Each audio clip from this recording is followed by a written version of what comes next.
All right. All right, welcome. Thanks. Courtney Harness from Blue Cross Blue Shield.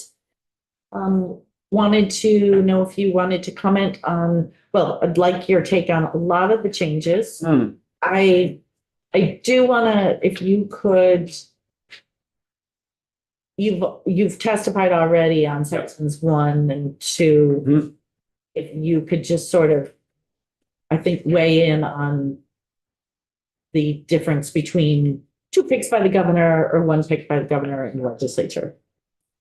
That's really how I mean, you have already. Yeah, I can do that pretty quickly first, and then I can go on to some of the new stuff. Yeah, absolutely. For the record, Courtney Harness, Blue Cross and Blue Shield of Vermont.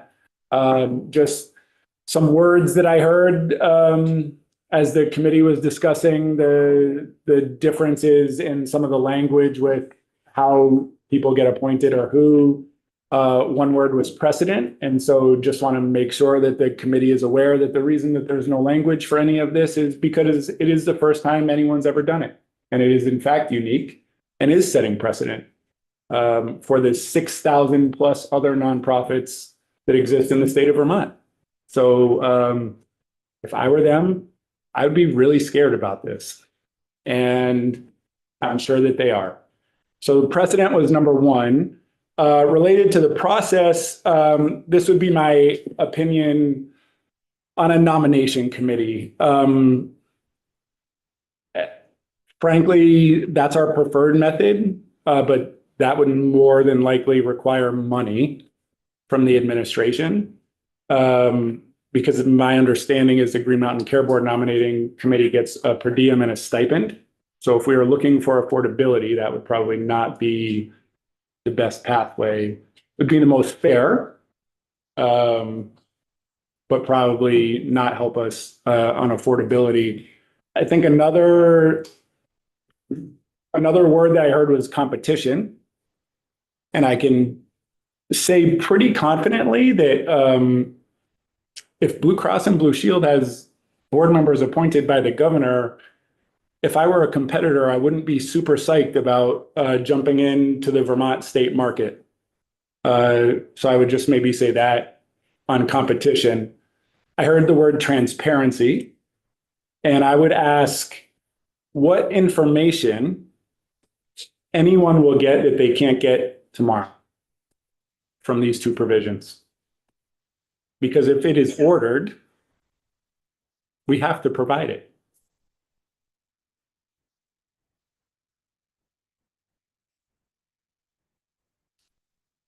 Go ahead, Alan. Quick question.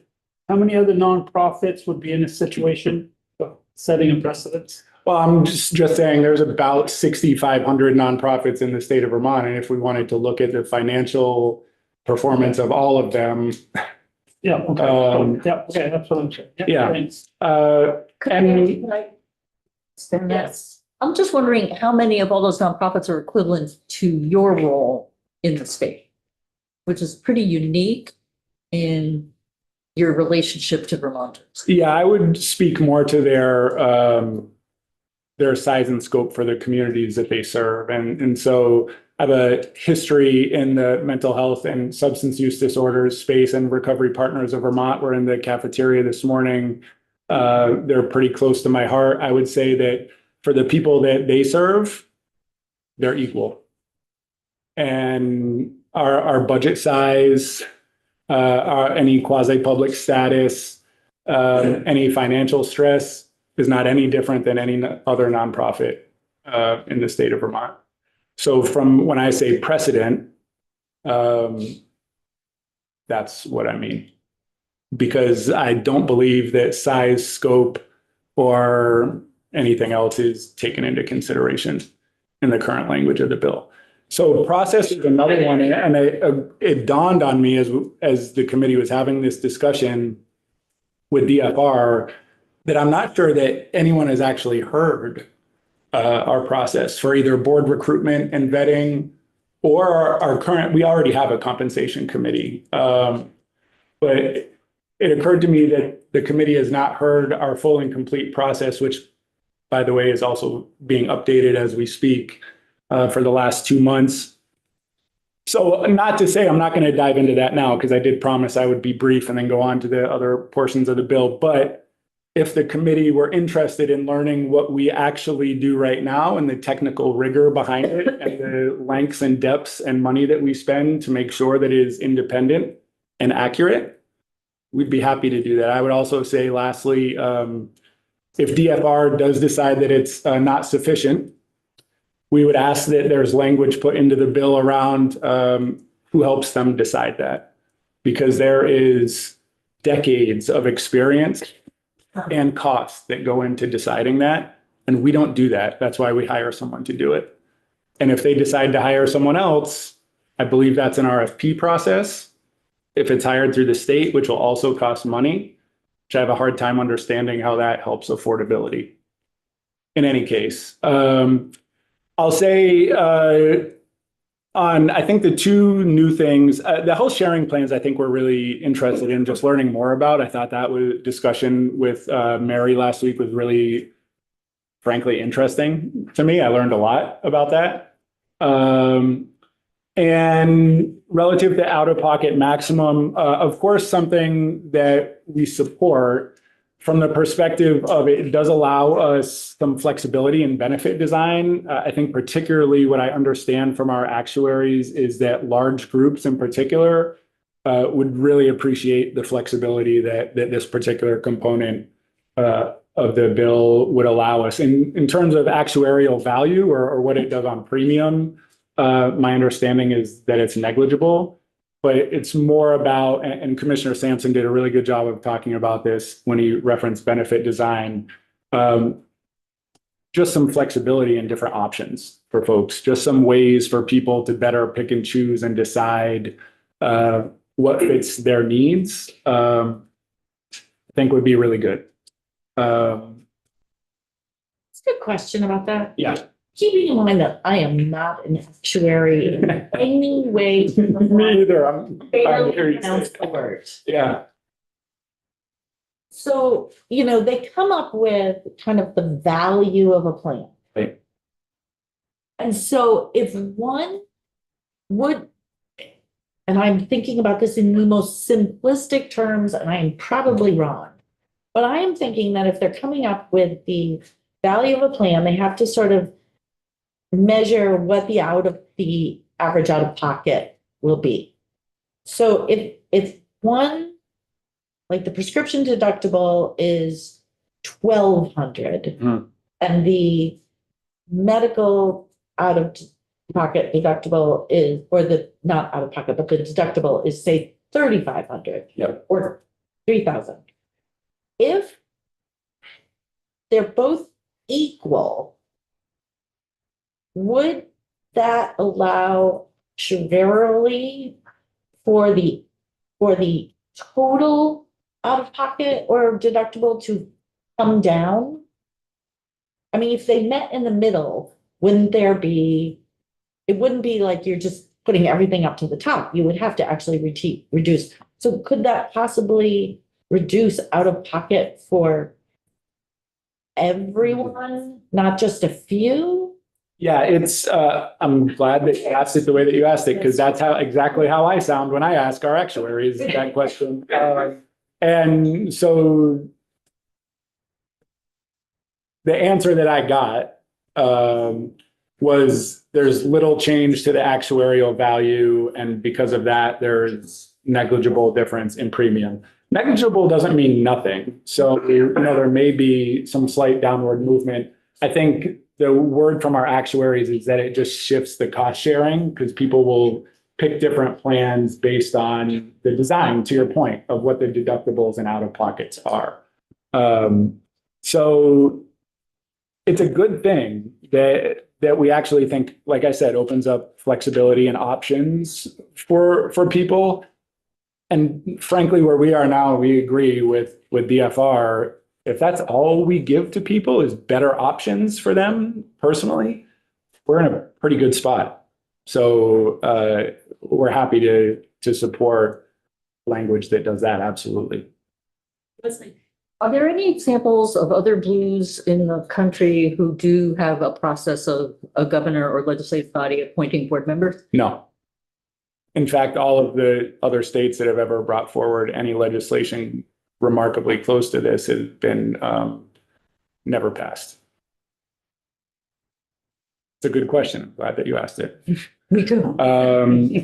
And as far as physical therapy goes, we actually see this, and we heard the testimony from the owner. I think she was from Rehab Gym, and we see this as a low risk way. And so we've talked to the hospitals a little bit about this. We see it as a low risk way, one, to do a little bit of shifting where we might be actually able to elevate some of the reimbursements for independent providers or offsite locations and kind of compress some of the not inpatient, but in hospital outpatient settings.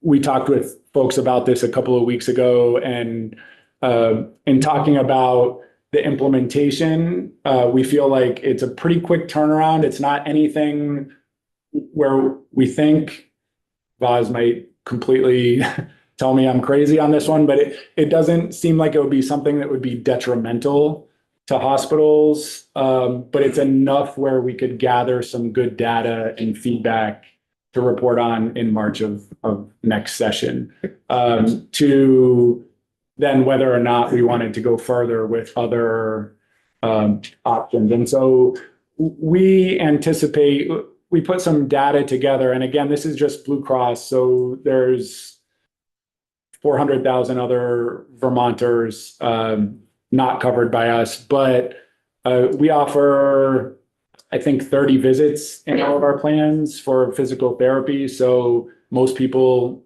use all of them because if you got them, you should probably use them. And most providers prescribe to them, which they should also do for better health. And so in conversation, we use this as an example of sharing some data, and it just seemed to make sense, frankly, in terms of where we can have an impact, where we might be able to support independent providers, and where we can collect some really good data so that we can come back and say, here's an example of the type of impact or influence we might be able to have on this type of billing behavior. I think, if we were going to guess, and again, this varies based on how the final language of the bill ends up, but we could be anywhere from like $3 to $6 million in savings on a physical therapy line of service for Blue Cross and Blue Shield members statewide. So like I say, enough to give us really good data to say whether this works, enough to hopefully have the owner of Rehab Gym come back in and say, we really like this is working out well, and enough hopefully to not put hospitals in a pinch with it. Does Blue Cross Blue Shield have data on the disparity between the sites?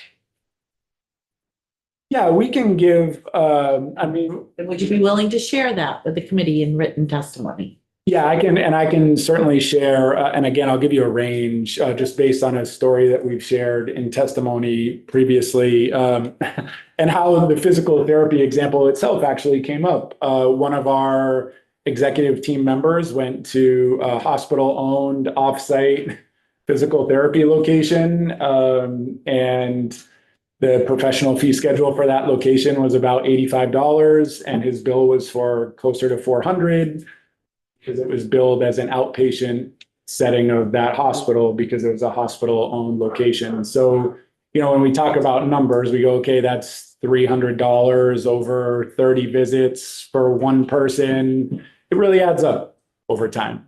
And I could certainly get you much more data. A lot of it is hospital by hospital with fee schedules and contracts, but I could certainly write that example into a written testimony. So it's not that you don't have a negotiated fee with the hospital for the provider, it's that it's being billed as a hospital outpatient service, which is a different negotiation. Yeah, correct. So we have, What we're trying to do is get everybody so that they're billing the same way. I think the word was parity that we use. Yeah. And right, we have an independent hospital-owned professional fee schedule and then an outpatient schedule. And so I think in this particular example, we could navigate some pathways to get those all closer to one. Alan? No, I'm not fun. Okay. Lori, did you have a question?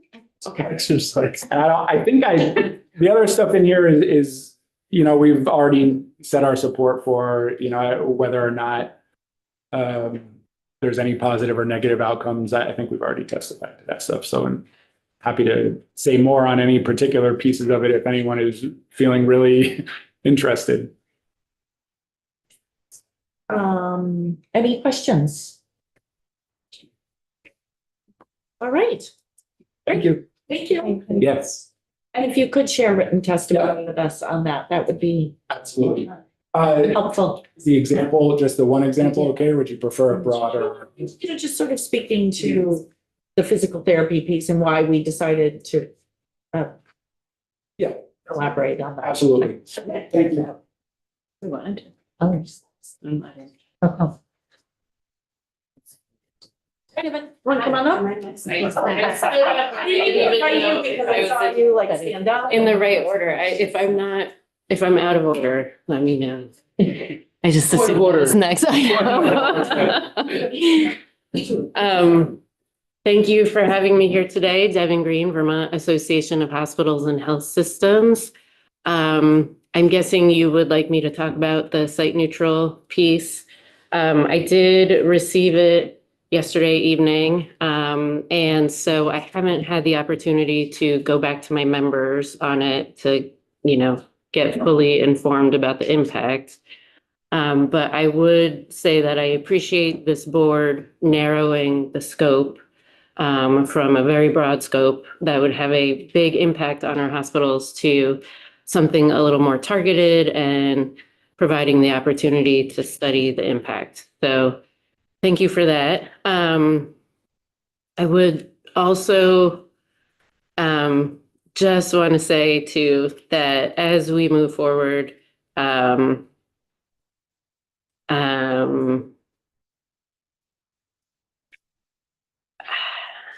trying to think of, so we are doing reference-based pricing. To me, this is similar to the reference-based pricing piece.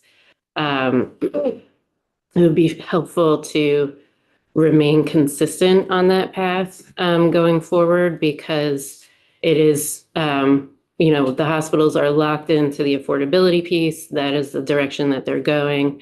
And I think they want to continue going in that direction. And this is not inconsistent with that, but I do just want to say that it would be helpful to stay on that path. That's all. Go ahead. Can I ask what is concerning to you? Well, I just, site neutrality, I think means different things to different people. There's a space where it means that independent providers get more reimbursement and are brought up. There's another space where hospital services are just brought down to independent providers. And so, if you're looking at affordability, then you would bring hospitals down, not bring the independent providers up. There's just a lot of things to think about there. And so, you know, as we move forward, we need to keep in mind that doing one thing over here may impact the reference-based pricing efforts over there. And yes, so. I agree with you on, you know, we are already on the reference-based pricing train, which means adding site neutrality. It's like, oh, let's hop over to this train too. And Right. which train are you going to be on? Yes. I believe we did, and I agree with you, by the way, on the whole, what does site neutral mean? Because who's neutral? Don't give me another one of those questions. It's neutral. Much like what we did with the cap on ASP, we sunset that for when reference-based pricing determined where it should be. I mean, I like this because I personally have concerns that essentially one is being billed as a facility as opposed to a professional fee. But if we could get the reimbursements to actually sunset once reference-based pricing is in effect. Mhm. And then keep the sort of the continuation of Right. ensuring that that there's not a facility fee. Mhm. Let's just call it a facility fee. Would that be, So sunset it once the reference-based price is set for it. Yes, let me take that back. I think that sounds helpful. And I will let you know. And I mean, that just got me thinking too, like that if that specific strategy of like a cliff of sorts where like it just ends, doesn't make sense, it would be helpful to hear of any proposed transition from that would promote affordability. You know, between the two, like in other words, maybe it's like just ending one thing and having the other thing begin is not feasible. Maybe it's like a crossover, you know, like. Well, I think this language is flexible enough that it allows for that. Okay. Yeah. right, was there anything else you wanna weigh in on the reporting that sharing plans would have to do to the state? Yeah, I think we would be interested in understanding the activity that goes on in Vermont and the impact that it would have to things like our uncompensated care and those sorts of things. And I think this is a good step towards getting there. So we are supportive of that piece. It would be nice if you would poll your members Mhm. to see what they do. Yes. And when presented with some of these things. Now, so we Have more information. have more information and see if we really want to get more information. Yep, happy to do that. Okay, that would be helpful. Any other questions for Devin? Also, sorry, No. the question that I had posed to Commissioner Sampson regarding the AHP plans and sort of the TPAs and what kind of contract. Poll your members as to kind of what they see in that space. Yes, we would need to be delicate in that situation. We can't get hard data. We can't collect hard data about reimbursement and contract terms. And then, but we can ask a general sort of lower or higher question to them. Happy to do that. That would be great. Okay. Thanks. Great. Mr. Fisher? Can I make an amendment and legislative council? Can we table 577 for the day? And I think we have plenty of time to hear the amendment on 577. I had anticipated that appropriations would be. I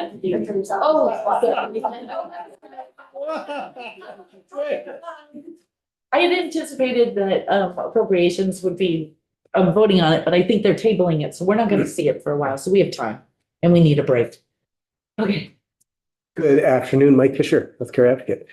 I know that I testified on this bill early on. I may have been one of your first witnesses. So it is interesting to see how it has evolved, and I think I can go fairly fast, but I'll just touch on the different things.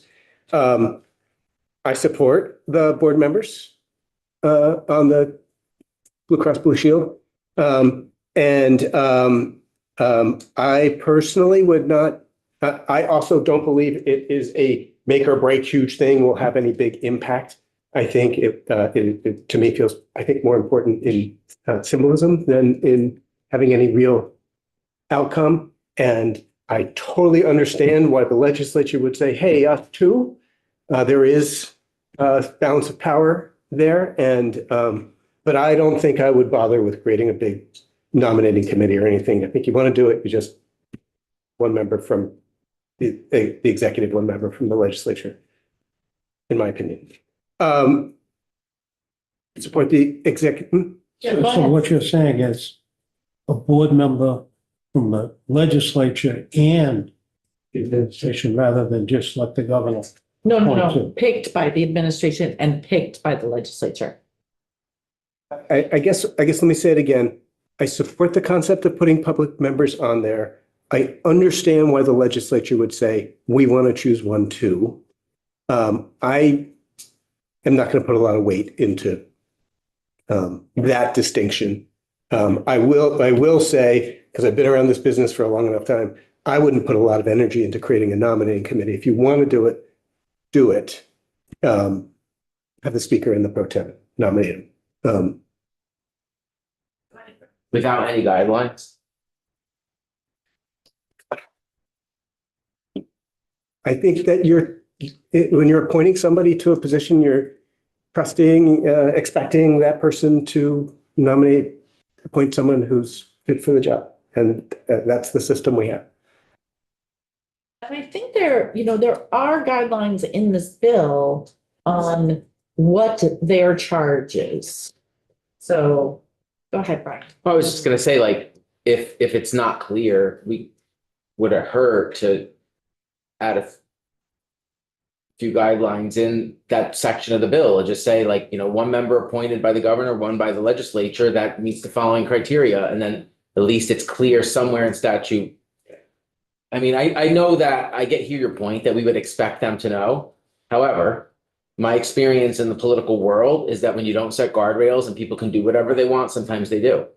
And we don't know who's going to be elected in the future and what their priorities will be. And they could come in and just be like, this is our chance to just do what we want because there's no guidelines. And then, I'm sorry, I just don't trust politicians. No offense, everyone. I know some very well. Yes, I don't have any opposition to that. That seems fine. I'll just also note, I've seen process where with a ton of guidelines and a ton of process and a nominating committee result in wide range of appointments. They still do what they want. Yes, it's frustrating. Thank you. I support the executive compensation section of the bill. I think it's important for DFR to know the parameters of how executive compensation is set. I am supportive, happy to see the age rating section come out. And I would add, I said this directly to the commissioner, and I'll say it again here. The HCA would be happy and eager to partner in understanding. We have a model where we build, where we look at how changes would impact people, and we'd be happy to work on that. And it's not like hiring an actuary; we're a little cheap. Oh, you already paid for us. Well, maybe you did. And especially thank you to your team, the HCA, who very quickly started modeling this and were surprised at some of the outcomes that this would, and not what we intended to. I mean, I'll just say, when I uttered the words in here the last time I spoke on this bill, that we could see people's out-of-pockets, their premiums, their family share for their premiums go up if you reduced the premiums. I got scared because I thought, I hope I didn't overstate something. We went and modeled it, and for sure, there's dynamics that play out in exactly the opposite way as you'd predict. This is complicated. And I would be happy to walk through individual members about how that can happen, but it really can. It's sounding like silver loading to me. It might have something to do with that. No surprise, I am very much opposed to the AHP section and the short-term limited duration section. I think I heard from a number of committee members expressing similar views as I would express. And I'll just say, to the extent that it works, to the extent that small groups can form together to save money, that will harm the QHP, the small group marketplace. It's not a maybe. This is math. This is sort of directly taking lives that are lower risk, lower cost, and moving them out of the pool.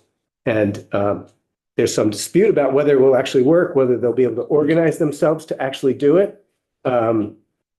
sometimes I've seen things like that work, and sometimes I've seen people form buying pools that absolutely don't work, and I'm mystified why they do it.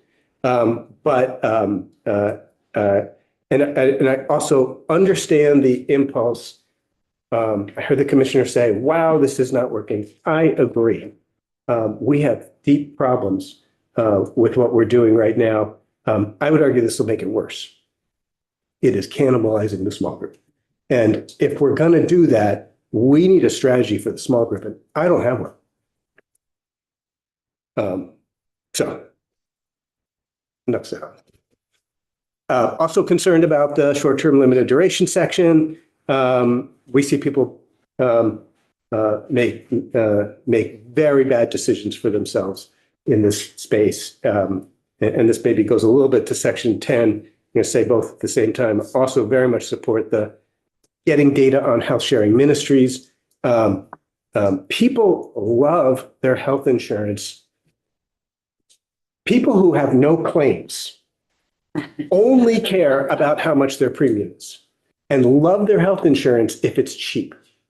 And so you interview people and they say, oh, my health insurance is great. And then they get some claims Make it sick. and they find out, wow, the plan I have really doesn't work for me. And so we have that experience. We regularly hear from people who have bought sometimes crappy plans, sometimes illegal plans, sometimes scams, or have gotten into a plan that they didn't exactly understand. I say plan that they didn't exactly understand, which wasn't really insurance. So very much, I think that's great to put that in there. I'm going to just do one more. The prescription drug coverage change. Madam Chair, here is another place where you get to say, Did you do this? I was chair in 2012 when this happened. And it was motivated by a particular senator who was very sick and had very high drug costs. And so I suspect that the HCA is going to oppose this change. But I agree with the commissioner. It's complicated. We need to model it. I need my team to take a minute to understand who are the winners. There will be winners and there will be losers in this. And we need to measure that before we can say exactly the degree of support or opposition. Would you, I want to say, would you agree with the concept or would you agree with the statement, but would you acknowledge that as it is now, it is inequitable for one person to be paying the exact same premium as another person, and yet based upon how they utilize healthcare, So care they need. one person pays more out of pocket than the other person. Would you say that's equitable? So the question I'll ask back is there something different about high prescription drug costs for people who have ongoing chronic conditions from other types of healthcare? There is a different dynamic. There are people who enter every single year, they live with it, they know it's coming, they have crazy high costs to stay healthy. Prescription drug costs. I know that there's healthcare conditions that do the same thing and people have episodes, and it's hard for me to compare it exactly, but I think there is something about ongoing maintenance medications that are very expensive that has a very predictable role in their lives. And I think we just have to weigh it. I don't think this will reduce premiums. I do think it will allow for some more flexibility in plan design to assign out-of-pocket costs in different places. And I understand the motivation to do that in terms of an equity lens. But I also totally understand the dynamic of wanting to protect people with high prescription drug costs for the rest of their lives. I'm going to ask you this question, but I would open this question to anybody else. And I don't know who to ask this question to that would actually know the answer, but I'm gonna ask it anyways. Do you think that sometimes people make decisions about the prescription drugs they use, particularly if they're on something, for a long-term medication that they have to be on, that oftentimes they may pick a more expensive drug than another one that might also be a high cost, but not quite as high cost, because they know they're going to meet that out-of-pocket max anyways, and then insurance picks up the difference. So they will, do you think people make choices about which pharmaceuticals they utilize? I think I'm not sure about that, but I think where people are in their meeting their deductibles and out-of-pocket max has a huge impact on people's healthcare decisions. I know it, I've seen it, I've experienced it myself, already met our deductible. There's no reason not to get the care this year. So I think that plays out all over the place in our crazy healthcare financing system. If anyone else wants to say. Well, I would just add, and you see that in our financial year every December. That, Yeah. I mean, So claims go up through the year. The last quarter is particularly high. You know why? Because people have, Met their deductibles. well, using that, what you just said, wouldn't it stand to reason if people make decisions on whether or not they've met their out-of-pocket costs? Would it stand to reason that if you know that you're going to be on an expensive medication all year long, you know you're going to meet that? But if you're incurring medical, do you think you delay medical care or avoid medical care because it's an unanticipated and you know that it's going to be out of pocket? I'm not sure I follow. I'm just thinking, I think it plays out in different ways in Vermont families today. I think the dynamic that you're describing. I'm not sure that people choose a different medication that's more expensive, but I'm not sure I would go there. But I think people live with the realities that they're on expensive medications and they will go through their deductibles, in 3 months or something like that. And people, of course, buy plans they do their best, hopefully, to buy plans that meet their needs. I think the point I was trying to make was if people make decisions about their care around knowing that they will have out-of-pocket costs, that it's easier to avoid medical care and not seek medical care than it is to avoid a prescription that you know that you have to take. I think that was the point I was trying to make. I think the one thing I would add in this conversation is we talk about these two types of care as very distinct. I think a lot of people who have very high prescription drugs costs have very high medical costs too. Great, thank you. All right, we're done for the day.